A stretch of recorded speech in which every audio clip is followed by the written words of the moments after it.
Good morning, everyone. Welcome to our meeting this month. We're happy to have you joining us.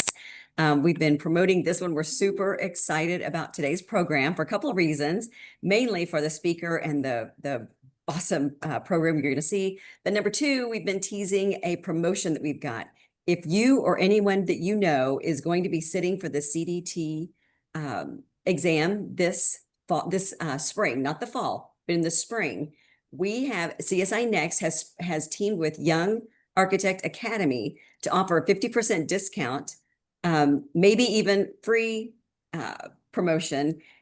More to come on that. But the access is online for the CDT study course. And there's more information on our website. We don't want to take a lot of time today to talk about it, but head there if you've got information. Any questions, you can ask any board member. But we're hoping that you or someone you know can benefit from this. We're super excited. So go to our website, reach out to anyone else, CSINext.org. Okay, Lane, you have been instrumental to bring us an amazing resource today, an amazing architect today. Would you like to introduce your friend? Stacy, and Stacy is our president, and my name is Lane Bucher, and I'm your president-elect.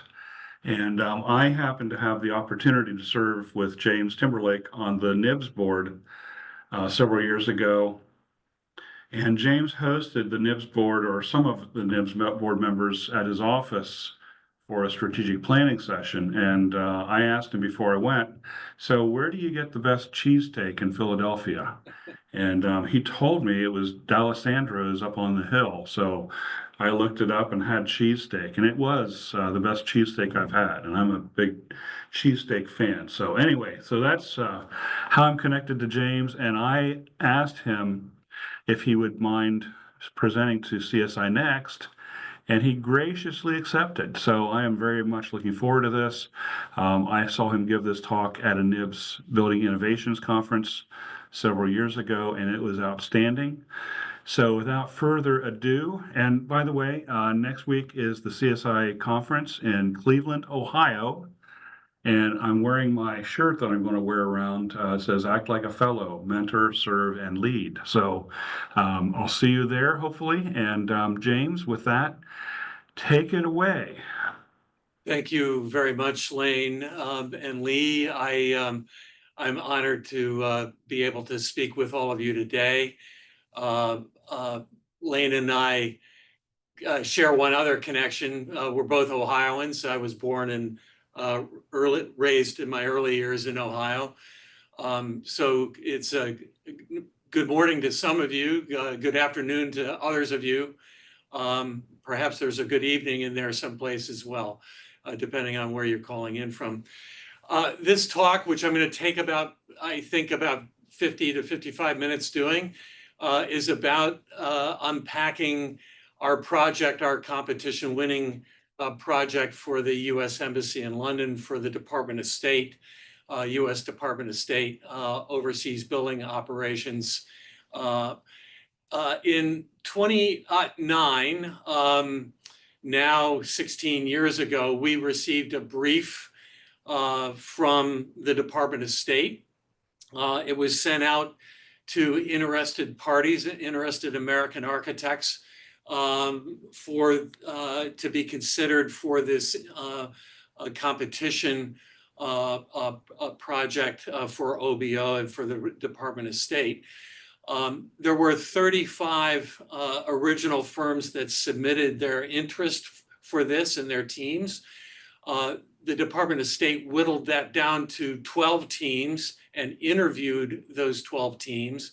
And then from those 12 teams, they selected 4 firms, Richard Meyer and Partners, Paycobb Freed, Morphosis, and KieranTimberlake, to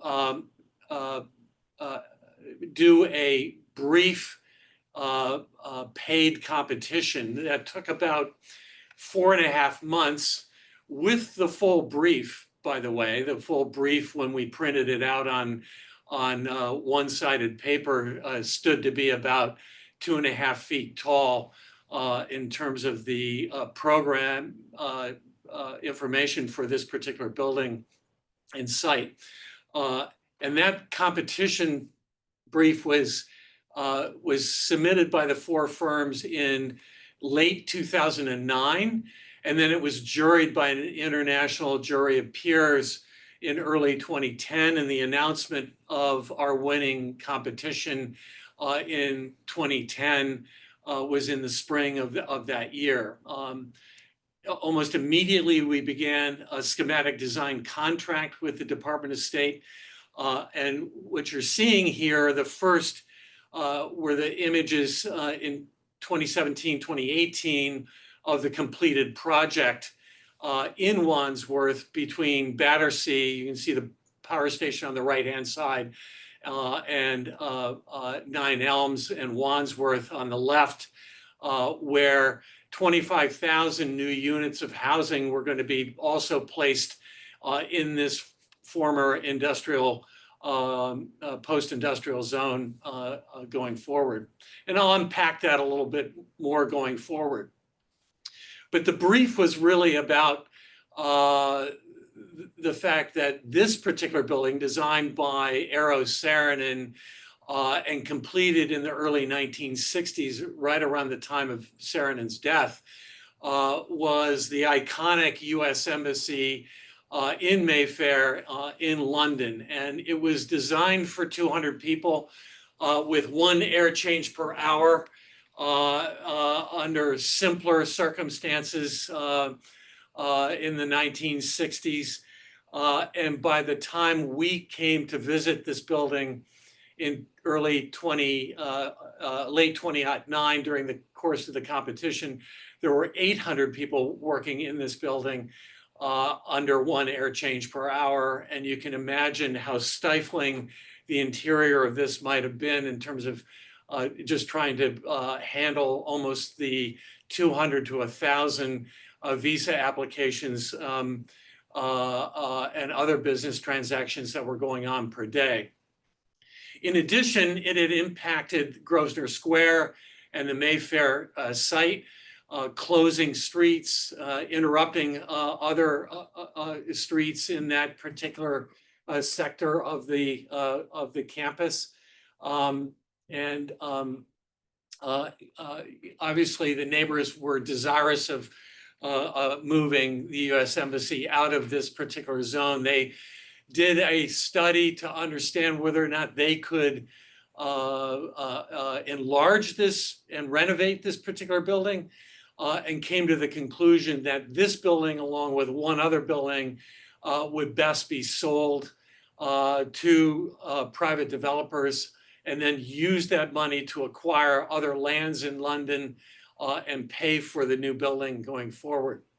So at the beginning of the competition, we established 8 goals, internal goals for the team, but we shared this with the Department of State during our presentation, ranging from diplomacy through the environment, project of excellence, and aspirations about the workplace and welcoming that we carried forward. And I'll just let you read them here. But ultimately, this was about providing for a building designed by American architects in London, in a cauldron of high design in London that we really felt American architects could not only measure up to, but be part of. And part of what I'm going to unpack for you today is the process by which we designed this building and some of the steps that we went through and the materiality. And then I'll show you the end results coming forward. So one of the first acts that we did was just gather culturally influences of culture, art, design, architecture, and so forth, both in London, in the UK, and in the United States. These are among the nearly 1,000 images that we collected. And from that, began to kind of identify some defining ideas of transparency, openness, a beacon of light, going forward, and then working with our partners, Olin, the landscape architects on this, the idea that this site and this landscape might be infused with an American landscape, if you will, but certainly plants that traveled back and forth between the United States and the UK, and it had been shared widely going back and forth. And so the scheme of this was developed to be highly environmentally performative.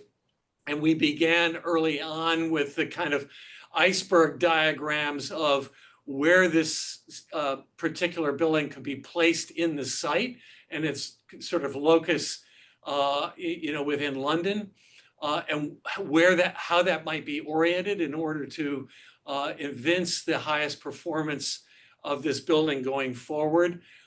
And then obviously determining the setbacks for security and protection that are required. We developed this diagram of cumulative energy strategies that showed the baseline deficit at the left that we're dealing with in terms of the programmatic impact on this particular site and on this particular program due to the embassy requirements. And then what we needed to do to just crawl back to a kind of ASHRAE baseline, but then to work forward toward a LEED minimum and an equivalent energy performance to be the BREEAM Part L minimum in London that we were establishing as part of our goals. And part of those stair steps included obviously water-cooled chillers and heat recoveries, economizers and chilled beams, but then of course ground source heat pumps, a triple glazed ICU, thermally broken curtain walls, the daylighting and the PV generation of the inner envelope and the outer envelope that I'll unpack going forward a little bit further. But the overall goal was that this became not only LEED gold or LEED platinum, but also BREEAM outstanding in terms of their energy targets. And you can imagine trying to marry up the US standard with the UK standard, because there's a lot of conflicting requirements in those two platforms going forward. One's carbon-based and the other one's obviously material and transport-based. Obviously, there are numerous sketch diagrams that we were doing at the time, but the idea of this very circumscribed cubic building that held all the program, that then was surrounded by an outer envelope that might help both energy gather but also mitigate energy transference to the building, became a kind of defining idea. Working with Olin, the idea was, how do we not have this building end up as a kind of isolated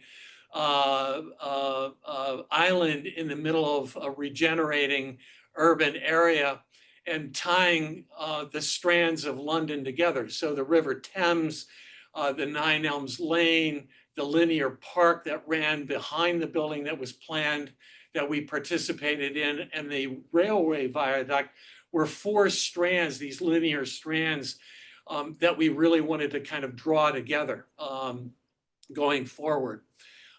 Within that urban design planning, we participated with 5 other development teams once we won this commission, to understand what was going on with the other developments around it, knowing that we were going to probably precede most of the developments coming forward.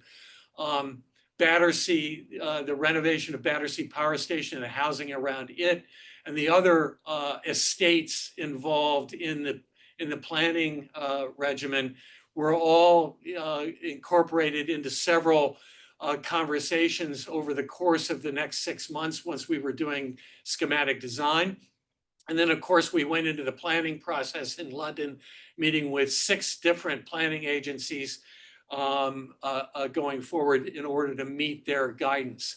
So here you see a view of Wandsworth and 9 Elms, looking roughly from over the Houses of Parliament toward the site, that post-industrial site. This was crown land that was used for hunting in about 500 years ago, then became a kind of port area of London and Thames going forward on the Thames, and then became a kind of industrial site.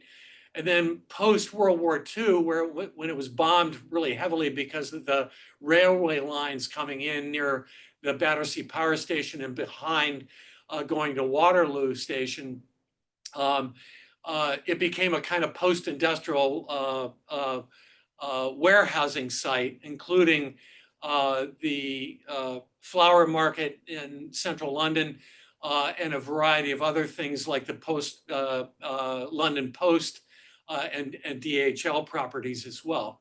And then this was what during the course of the competition, we visualized going forward. And there were height restrictions on this site due to the interference of a couple of very small high-rise buildings in the foreground and just closer to the Houses of Parliament, which you'll see in a video coming later, that blocked the view of much of this development. But because of Preservation London and other restrictions, the buildings to the left in this image could be higher because they weren't interfering with views of Parliament from certain vantage points, whereas everything else had to remain lower and quite discreet,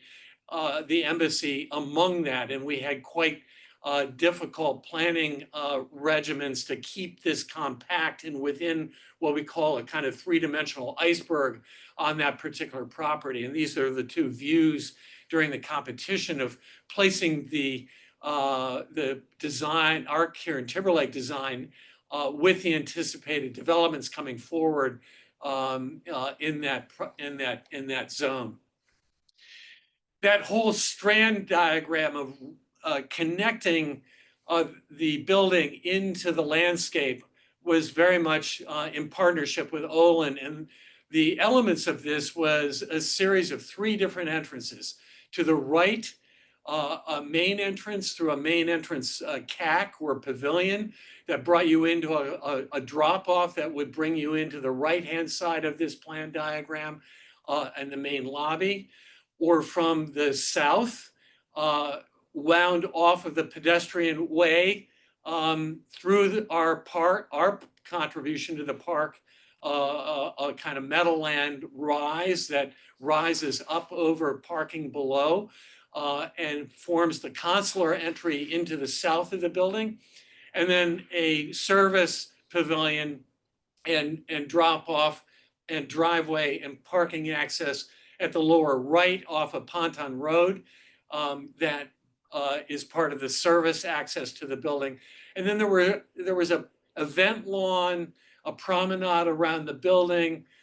We incorporated the idea of a pond as part of the water management on the site and also the anti-ram aspects and security aspects for the site.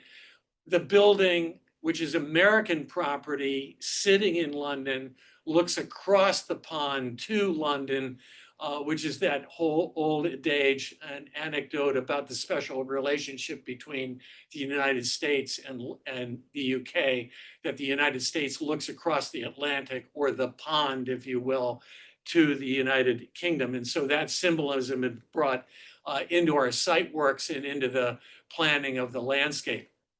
The organization of this building is principally about office services, consular office services, support offices services for some of the departments for like the IRS and for Commerce and the Department of Interior, et cetera, wound up through the building. But the organizing element of that wind of the landscape is then brought into the building through the insertion of 6 gardens in the building that are distributed around the structure and then connected by interior stairs, so that we could encourage people to walk up and walk down that are working in this building. 3 of those gardens open to the outside, so that people who are in the building can have a respite by going outside without actually leaving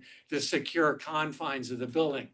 And so here you see it brought back into the site again, and the whole conceptual diagram of that spiral of winding up or winding down through the building, and the 6 different gardens and their typologies coming from 6 different areas of the United States that ultimately had real and fictive plants planted within them, and you'll see them coming up soon.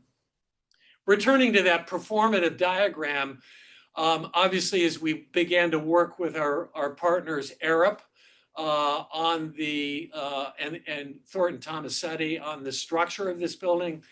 The building, the structure of the building is moment connected steel. OBO has now returned back to making a demand that all buildings, new buildings by OBO, are concrete frames. But we were able to do a steel frame in this particular case, and you'll see that coming up. And then winding all of those steps into this building package basically becomes a kind of holistic notion about total building energy, about off-grid power, on-site gained power through CHP and through photovoltaics, the shading, the daylighting, the internal loads managed, and the systems and plants, and the opportunities to run the CHP plant off of different power sources. Also created an opportunity to actually create a building that is a net positive generating building in such a way that we can become a district energy plant in that Wandsworth area and actually start exporting power to some customers locally in that zone as well. And the Department of State has just begun doing that, which allows us to meet that BREEAM outstanding tag.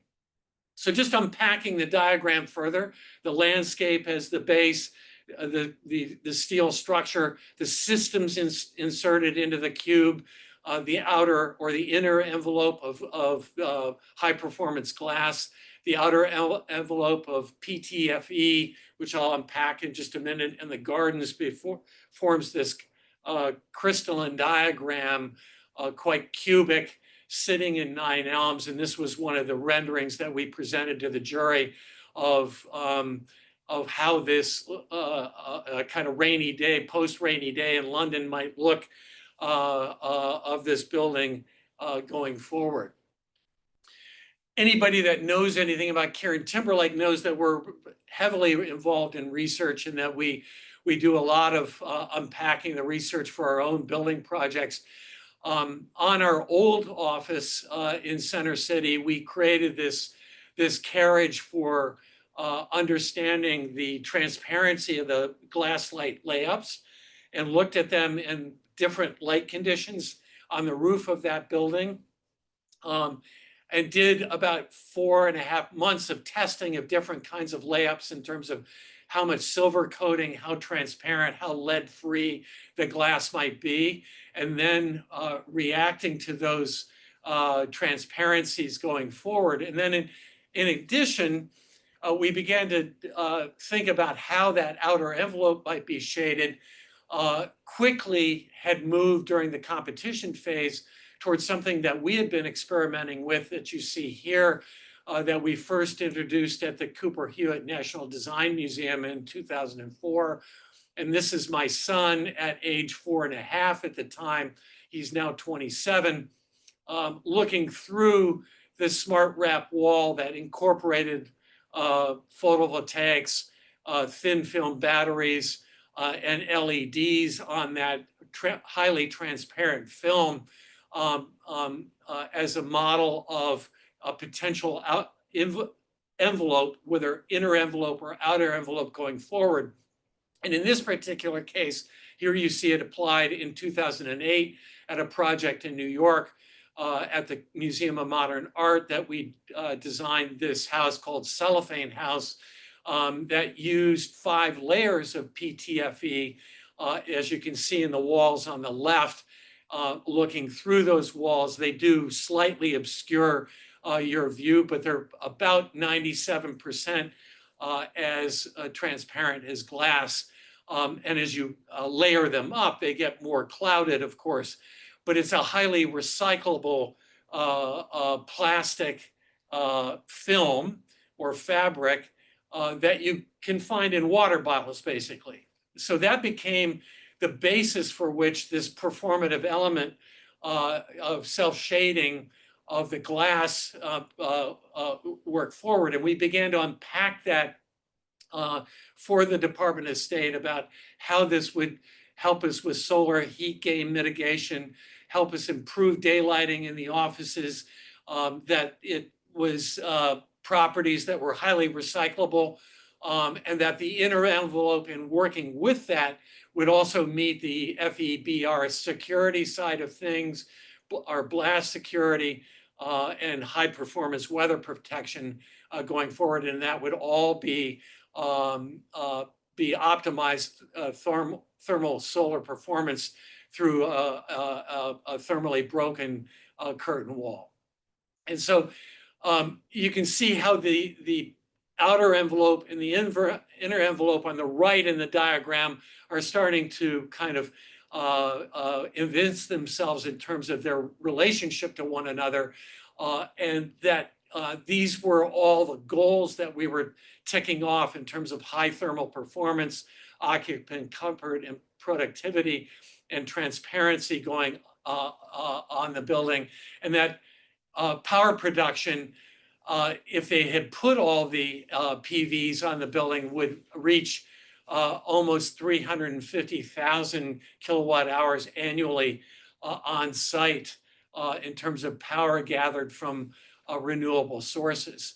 And then we unpacked the assembly and fabrication for them and the maintenance and life cycle of that as well. Because obviously you can do good conceptual designs, but if you aren't realistic about these things going forward and unpacking this for your client into the future of 40, 60, even 100 years, obviously they're not going to buy new technologies going forward. And then we returned, if you will, back to the kind of form making of this. What was the image that we were after in terms of presentation in London, not knowing how some of these other residential properties around this were necessarily going to come about. And the idea of being open and transparent and that neutrality, I think, afforded us this sort of crystal jewel, if you will, that was going to be ultimately placed in a kind of necklace of other buildings that were going to be all over the place, because there were going to be at least 5 or 6 other architects' hands in that array. And as we narrowed down the form making structure toward this very cubic Platonic form, which was, it's in mathematics. It's not an invented form. It's something that obviously exists in Pythagorean geometry. We thought that really was the strongest, most resilient form of all the goofy forms that any architect could possibly come up with, as we see is happening in architecture over the last 15 years or so, that this would sit rather serenely amongst anything else that was occurring. And of course, then we mapped, with the help of our research group, its isolation levels on the curtain wall, knowing that we were either anticipating putting this envelope around all 4 sides, or at least 3 sides on the east, south, and west sides, with the north side remaining open to London, and mapped the reduction of those isolation levels depending upon the shaping of that screen going forward. And so we emerged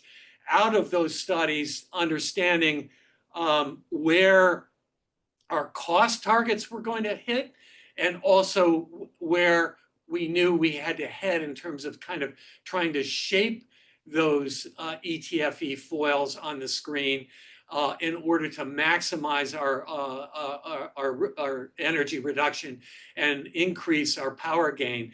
And so there were lots of shaping exercises going on and testing of those shapings internally and sharing those with Arup, knowing at the different season levels how much energy we would be rejecting or gaining going forward, and what the impact of that on our daylighting studies within the building might be.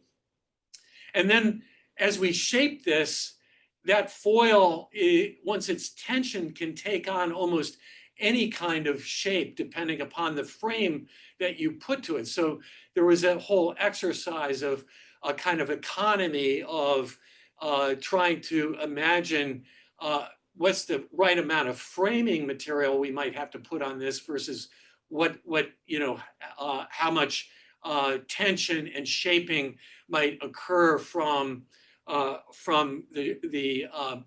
distribution of the foil on the building. And so this is a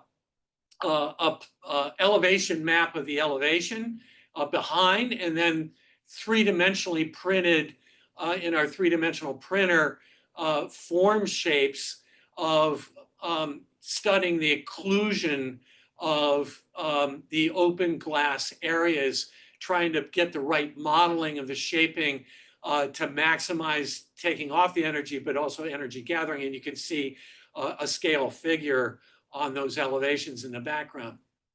And then through the course of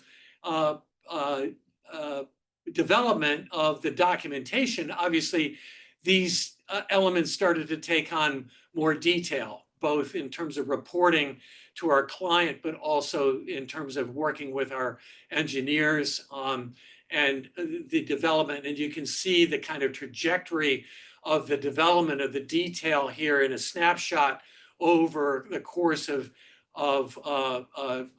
the development of the documents that we were putting together for the contractor. Same thing with the framing members and the inner envelope as well.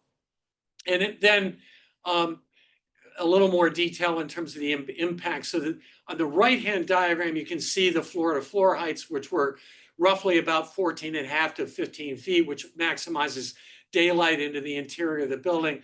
And then the standoff of the ETFE from the glass, so that we could drop a BMU in that gap to wash both the film and the glass and maintain all of those elements, but also the slight shaping, both bowing in plan and bowing vertically of those foil screens, which gave the cubic shape a little more of a kind of second and third glance dynamic quality to it in the overall form. Then we went out for testing to Lancaster, both for the curtain wall, the closed curtain wall, for water and wind testing, and of course the foil here. And you can see the PVs you can see the lift at the lower left. Behind the lift, you can see the PV shields in that particular mock-up. And then in the Veneto in Italy, Permastelis shops were working on the glass layups of the inner envelope and working with those so that we could understand both the transparency of those, but also what they what the assemblies look like. And in this particular case, you're seeing a lift up one of the mock-ups so that we can look at it obliquely from down below, not just look at it from eye level view.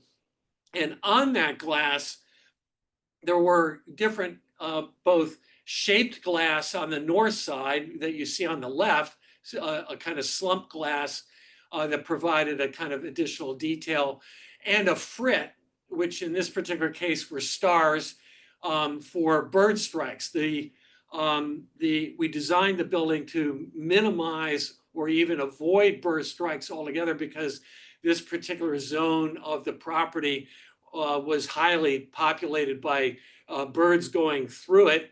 And with the landscape around, we knew we were creating an environment or a habitat going forward. And the bird frit in using the stars is on the flat glass on the north side of the building.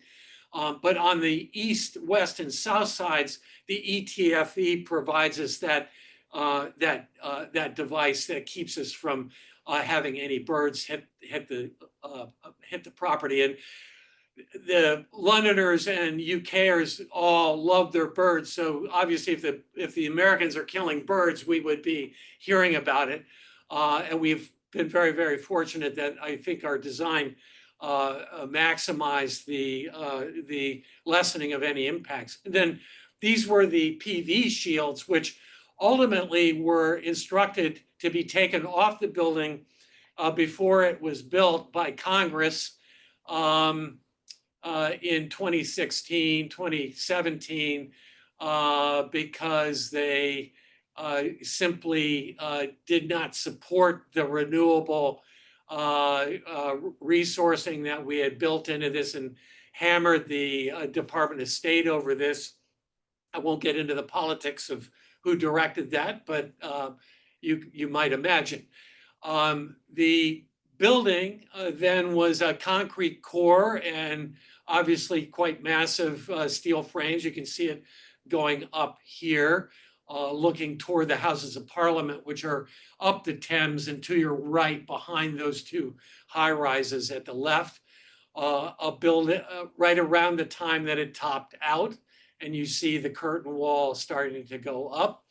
And then riggers came to the building and rigged all of the armature for the ETFE up first.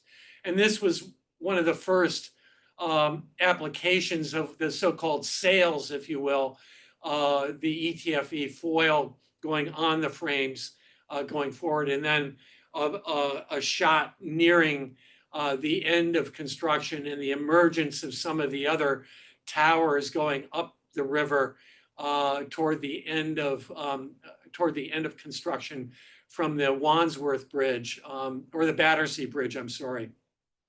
And then close to the end of construction, while we're waiting for the pavilion to be completed and the landscape to going in, but the sort of completion of the 9 Elms side of the building.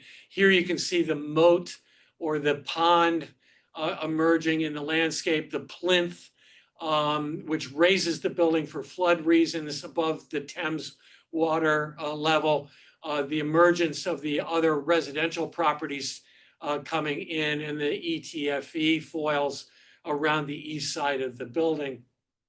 Another view from the service side of the building, looking at the southwest corner of the building, and you can see how the foils are parted at the corner in order to create that kind of special gap. But you can also see the light incidence on the foil and how they become slightly reflective, because we've got a frit on that foil as well to help with bird strikes and also with the solar incidence reduction. And for scale, you can see the riggers on the building at the lower left, but in the winter and an overcast day, how the building is kind of a chameleon. It starts taking on the ambient light characteristics of the outer of the day going forwards. And so you get these wonderful shifts of light throughout the day whether it's been rainy or sunny, in the afternoon, in the morning, a kind of golden countenance to silver, and then back to gold as the light returns to the south. And then looking up through the building, you get a myriad of kind of sculptural opportunities overlooking the inner envelope and looking down through the ETFE and structure, looking up. And then when you're in the building looking out, there's slight occlusions of London views, but you always get a framed view that's clear of the building as well. Some people thought that we put this up in order to discourage radio interference coming into the building or any other kind of spying going on. I can assure you that's not the reason for the outer envelope, but I'm sure that it helps. As for the views, I'm just going to click through a few more, and then as you're into the garden down below, which is quite open to the public, you can get quite close to the building, which is unusual for a Department of State project because the anti-ram perimeter affords a park area that is quite protected, that allows people to walk in and out of, and then forms the basis by which this building rises out of. And the consular garden, which you go through once you go through one of the security pavilions and have your credentials checked, you walk up through the garden toward the consular entrance and past one of the murals by Sean. I'm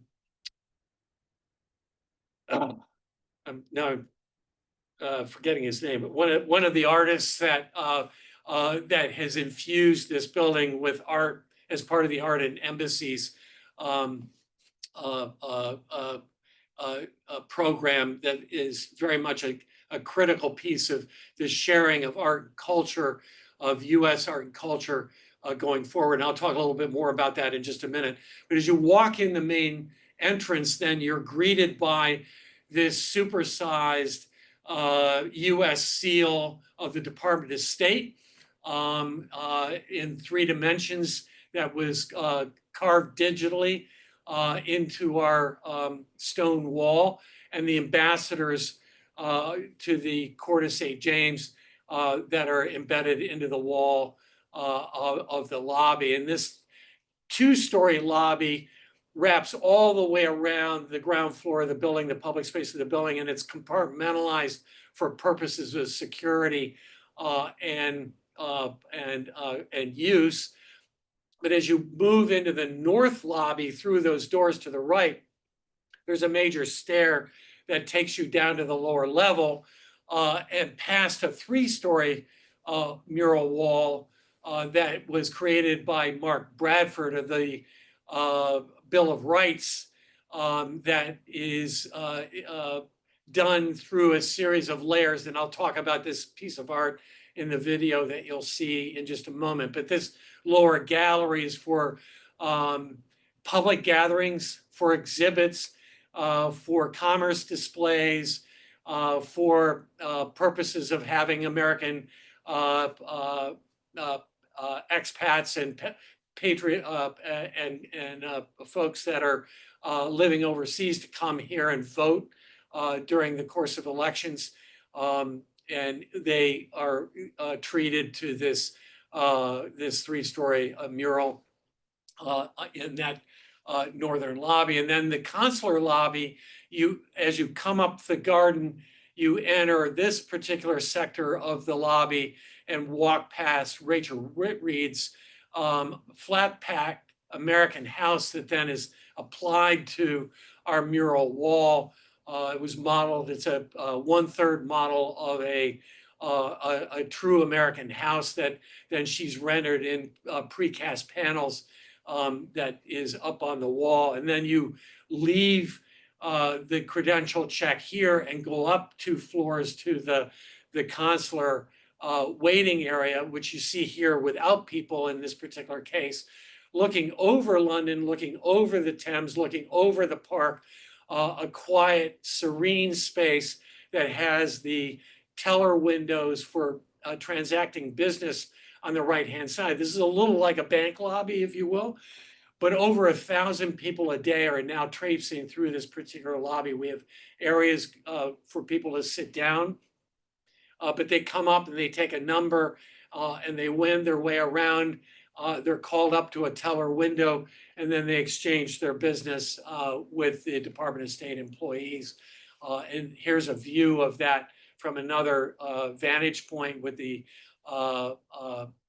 information desk, and then a lower view of the teller window and the inscription that's embedded in the floor from Robert F. Kennedy, not junior, but senior, and JFK down on the first floor, and several other notable presidents and former ambassadors who have been part of the court of St. James going forward. The teller rooms are quite open, screened by that obscured glass, but have sound absorbing walls that are perforated in the ceiling as well. And you speak through a teller window and transact your business as you're trying to get your visa or your passport or make payments or so forth. And then there are abundant views throughout of the building toward London. This is at the northeast corner in the cafe, looking out to the north, to the left, to the east on the right, and you can see the fritted glass and the screen to the right, and the very heavy aluminum members that are part of the thermally broken several layer blast impact wall, glass wall.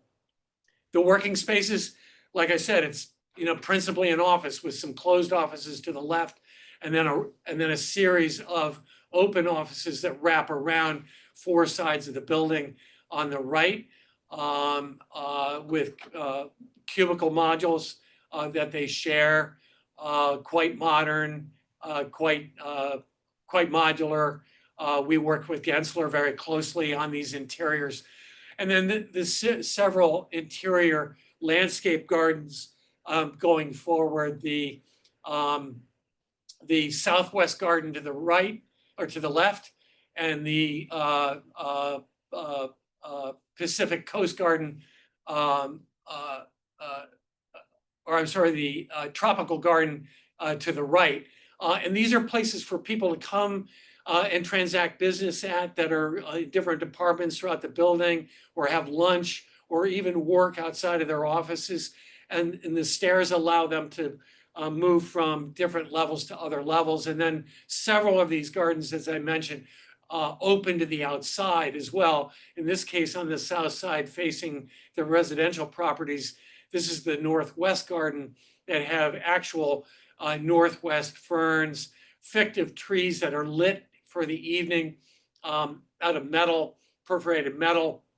And then, of course, a place that you can stand on reclaimed wood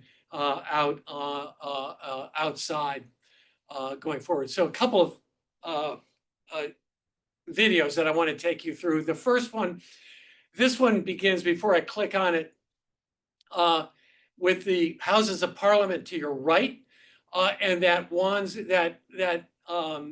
bridge across from 9 Elms at Wandsworth and 9 Elms.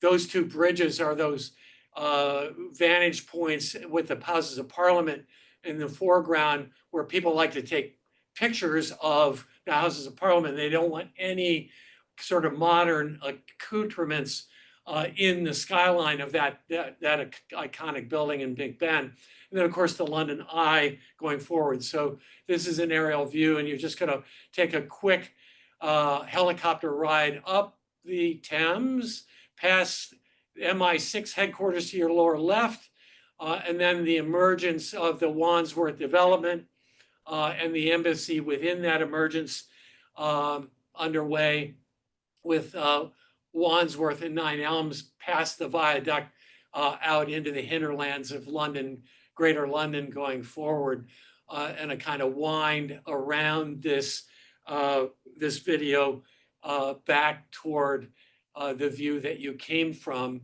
And you can see the clusters of high rises, the Canary Wharf in the distance, the bank area, and the Shard, and then of course the Tower of London over in that particular zone, but also the Houses of Parliament, and then London Eye, which is where you just came from. And then another video that begins outside, but then ends with Mark Bradford putting the mural up on the inside. So this is kind of interesting to kind of see kind of light play on the building, the play of light on our foil. Mark Bradford in the middle working on stretching the canvases that were all rolled up coming from the United States, and then assembled at the lower level of the building, and then placed up on that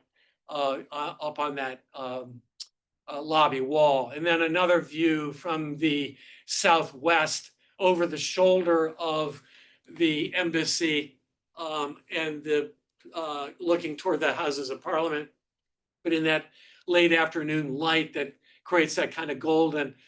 Not many people, unless you've lived in London or traveled extensively to London, have ever really see this light, because many people are there when it's spitting, when it's been raining or dribbling or it's overcast or whatever. In this particular case, there are circumstances throughout the day that really change the light, and we think that the light is both important for the internal operations of this building in terms of health and wellness and good practices in terms of modern offices and so forth, but also having this light play on the building really gives us a very different kind of building changing over time that I think is part of this whole notion of this building becoming a kind of beacon, a picture of transparency and openness, and so forth. And we still think those principles and those properties, no matter what the circumstances politically are going on in the United States, still hold true about this democracy going forward. Of course, one of the great opportunities of designing any building as an architect is not only having it win a competition, but then win awards, but also achieve the covers of magazines worldwide. And we were very fortunate to have Architectural Record incorporate the embassy on its cover in 2018. I just want to make an acknowledgement about the Department of State, who have been able and willing and creative clients that we've had a long relationship with and we value. We are currently working on the new U.S. Embassy in Brussels to both the Kingdom of Belgium, but also to the NATO NATO group as well. And our contractors and subcontractors, our landscape architects and consultants, our interior workplace consultants, Thornton Tomasetti, our structural and physical security engineers, Arab, MEP, and sustainability, and AECOM and Durham are cost estimators, and then security, technical security with SECO, among others. I always like to talk about collective intelligence when we talk about making a building such as this. It's not singular intelligence by one individual, but nearly between our consultants, the contractors, the clients, probably over 2,000 people had a hand in this making of this building, the realization and the making of this building. So Lane, with that, with 54 minutes having transpired there, I think we're close to running out of time, but I can turn it back to you if there's a question or two that might want to come up. Well, that was a very packed 54 minutes, James. I appreciate this very much. We do have one question from Stacy. She says, how have the shade structures weathered over time, and are you pleased with their performance?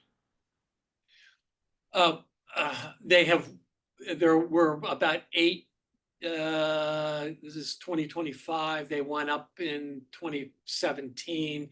They're about 8 years in. We're monitoring them. We visit regularly and we're monitoring them.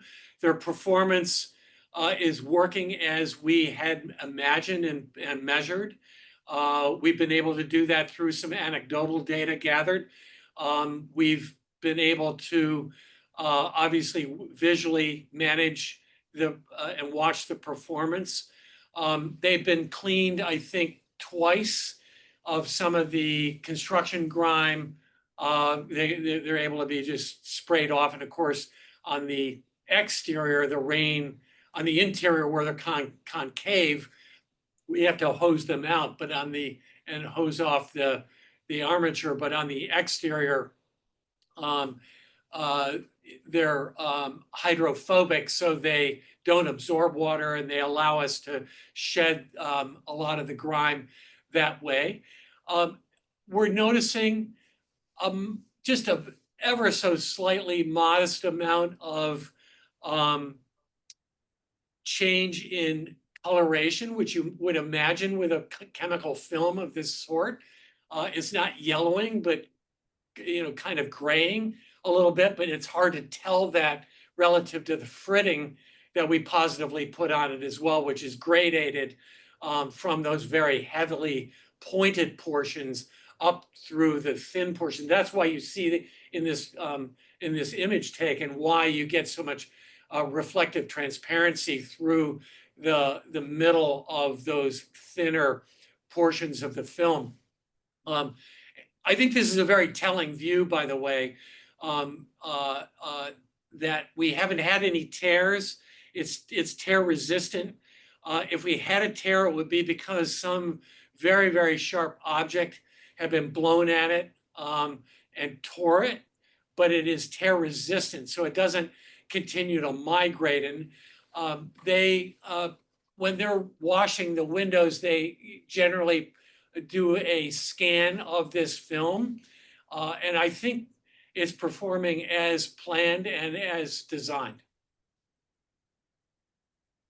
Hopefully we get another question. I'm sorry? I don't know if there's another question. I don't see any. If you have a question, put it into the Q&A pane and we will. Oh, there's Lynn. Oh, she says thank you. So Lynn says thank you. Thanks, Lynn. Yeah. I have a couple questions. So the Battersea Power Plant, did you notice any flying pigs while you were working on the project?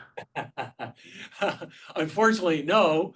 And in fact, they started the tear down of that and the rebuild. Wilkinson Air were the architects about the time that we began construction in 2015, 2016. And I was just in there for a conference last spring.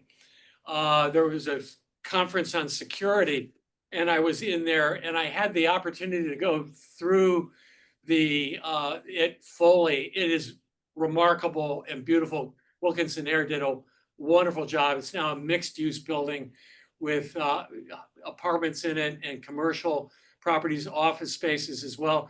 But one of the unique things is you can actually take an elevator and go up in they rebuilt all 4 power stacks.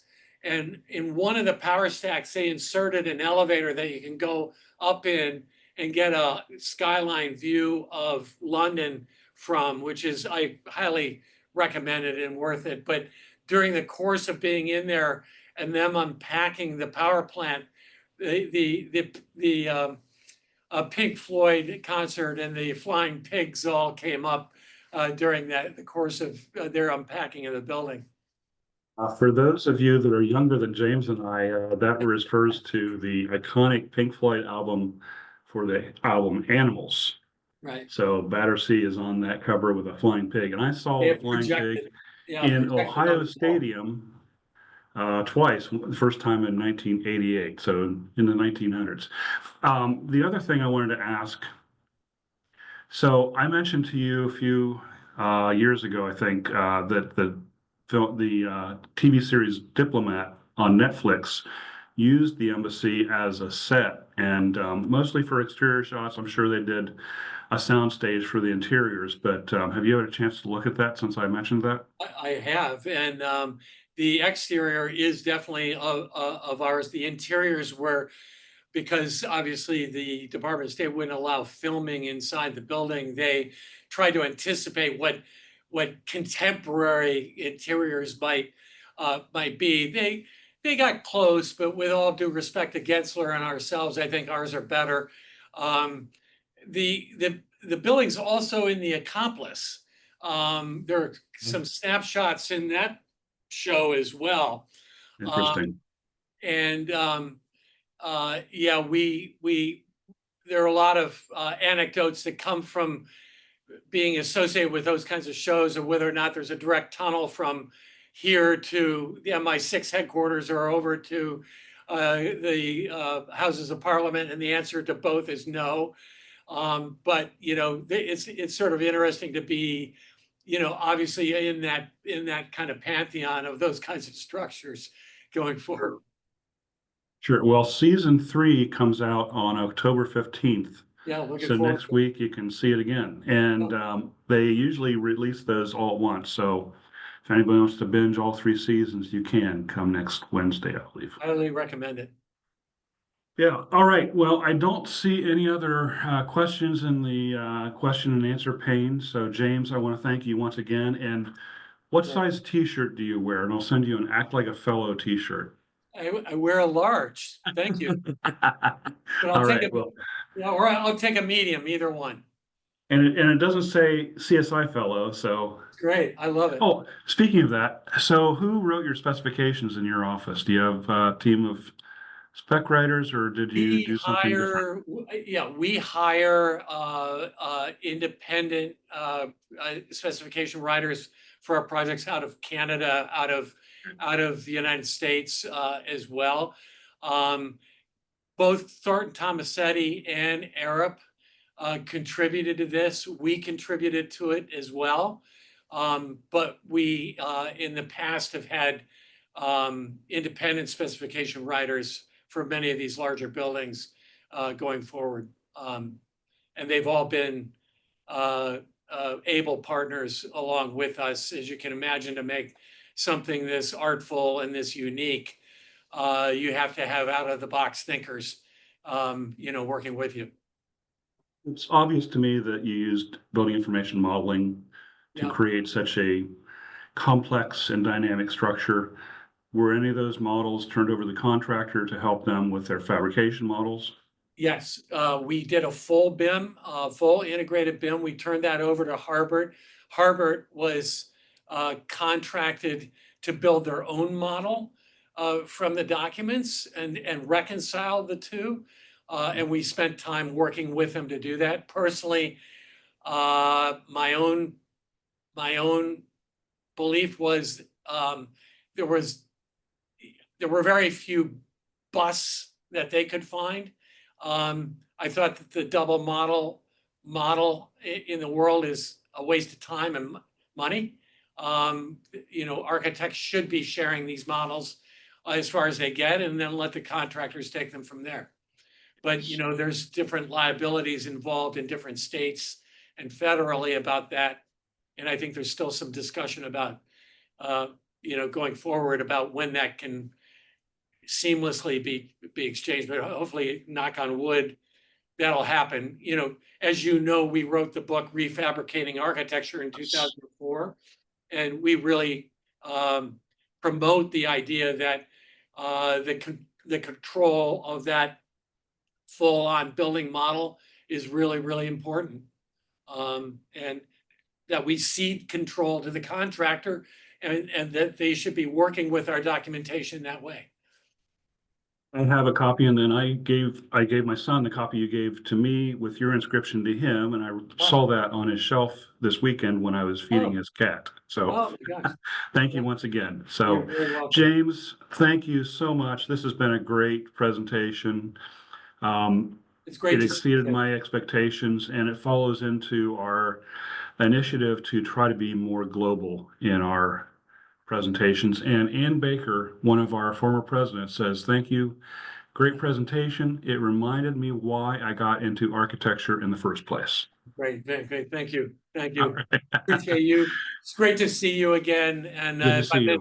if I'm in Ohio, I'll be sure to look you up. And Please thank do. you all for your attention and staying on the call. Appreciate it. Thanks, everyone. Take care. Have a great day. Bye-bye.